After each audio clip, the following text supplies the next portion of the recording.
So it's key to be decisive, and if we are not decisive, we are having a battle with double-mindedness and indecision and possibly a weak will which we need to address. Other reasons why people get into double-mindedness is control.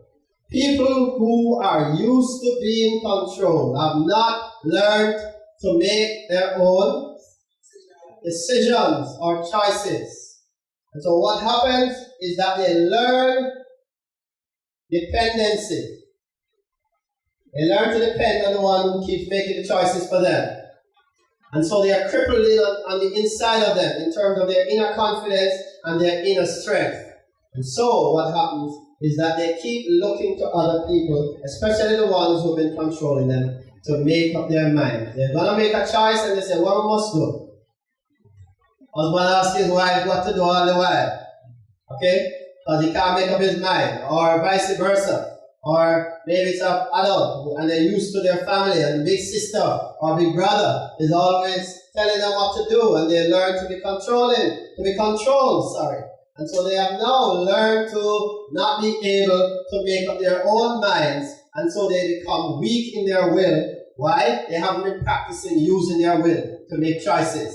Okay? And they also have learned to depend on others for everything, and so they have not now learned how to manage their lives and fix their problems.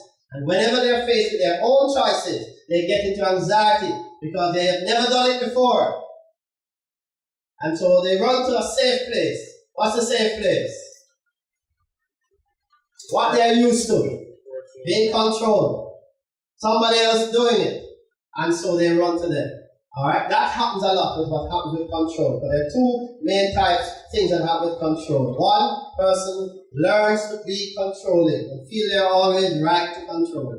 And the other one is that they feel a need to be controlled. When we get into the control teaching, we can actually go more into some of that. But that feeds double-mindedness.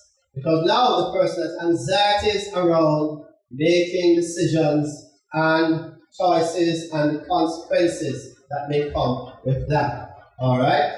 Alright. Other things that relate to double-mindedness is excessive self-questioning, comparing ourselves to others. Well, somebody else not doing, so I don't think I should do it. I wonder if I should, because sister so-and-so, brother so-and-so, the mommy, dad, and my friend isn't doing it, so they're uncertain about their own choice. And they feel as if their choice is not right or may not be good enough because no one else is doing it. So I must be wrong.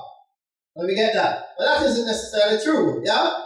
And the fact is, what we must do is embrace and own our own thoughts, our feelings, and identity, and work it out from there, and learn by wisdom, counsel, the word, and prayer. And if you make an error, then you learn from that. Alright? But you grow and you learn from life and so on. But it's key to be yourself and not try to be somebody else. That's a part of the system of envy and jealousy that is related. Well, and in this case, you put the unloving.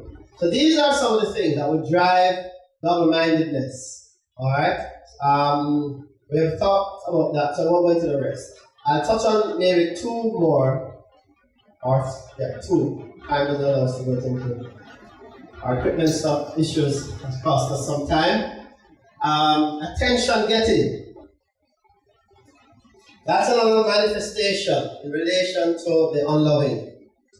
And what happens in the attention getting is maybe, I'm going to go into some background first. Now this is hypothetical. Maybe this person didn't get the acceptance of someone else, alright? And they were not given enough attention at home. And so there's a attention deficit situation inside of them. Call it an attention deficit need, alright?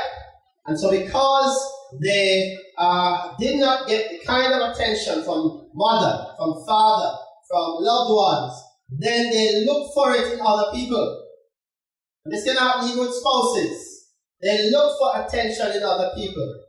And anything that they find that gives them attention, they stick onto that thing. Like glue. And they say, well, this is what I need to do. Well, whenever I sing, I get a lot of attention. So let me get into this and give it my everything so that I can keep on getting that kind of attention and validation. Alright? So there is attention getting that's happening there. Sometimes people do things to get attention. They do things to be seen or for people to comment. Sometimes, you find that in attention getting, it may be how they carry themselves. They have to be, a beauty queen or flamboyant or loud, because they have to be seen and they have to make a statement and they have to get a response. Alright? And if they don't get a response, then it means something's wrong. And maybe my heel is broken, so they start checking. Right? What's that? Self-consciousness started happening there. And they say, boy, something must be wrong with me. And so on. But this attention getting is a need for attention that comes because of the unloving battle, the unloving battles and bondages that are there. And some of this may come from rearing and lack of nurturing issues. Okay, how they were raised and what they were put through by others, and maybe they were not praised or given attention by their nurturers. All right, whether parents or grandparents or guardians or whoever that caregiver is, and so these are manifestations of the unloving. But it's really a search for love. All right, it's a search for love. But this one is manifesting through a need for, an excessive need for attention. Alright? And so sometimes they just need somebody to keep paying them mind and looking on them and seeing how they are and talking to them and telling them how good they are. Of course, that's a bit extra, that's more also approval issues. Alright? And so on. And maybe that need for attention may arise in, they may walk right in your personal space just to make sure you have to say something or that you see them or that you respond. Alright? Sometimes it's how they drive in front of you too, or how loud their engines are, the mufflers. Interesting. I'm not saying everybody who does these things is about attention getting, but you get the point I'm making. Alright? These various things that people do to attract the eye, alright?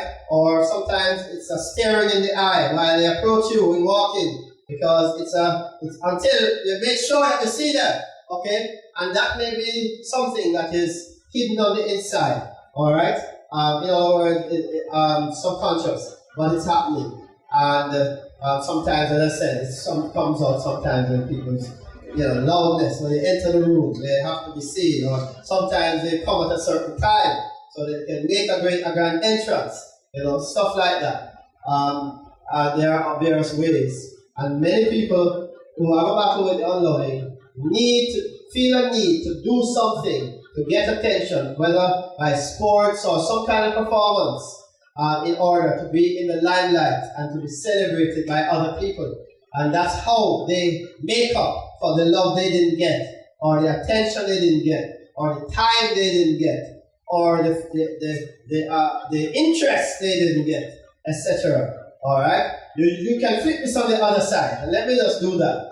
The other thing you find with the unloving is that it may not just be about getting the attention, but with the unloving, it doesn't give the attention. Alright? Remember now, we're talking with the unloving. You can be the recipient or the one who is the affected, the one who's wounding the other person. So maybe the other person, two persons have the unloving, and one, inside of them, the need for love is crying out for attention, and the other one is battling with the unloving, and they're not giving attention, not one dime of attention, not 1 cent of attention. You cry for it all you want, they just ignore you, pass you on, and move on. Alright? Because they are both battling with the spirit of unloving, and that unloving spirit is influencing them both, and these two spirits in both persons are turning them on each other, causing them to wound each other and affect each other. They don't even realize that they are being played against each other by thoughts and the nature and programming of the unloving spirit. Alright?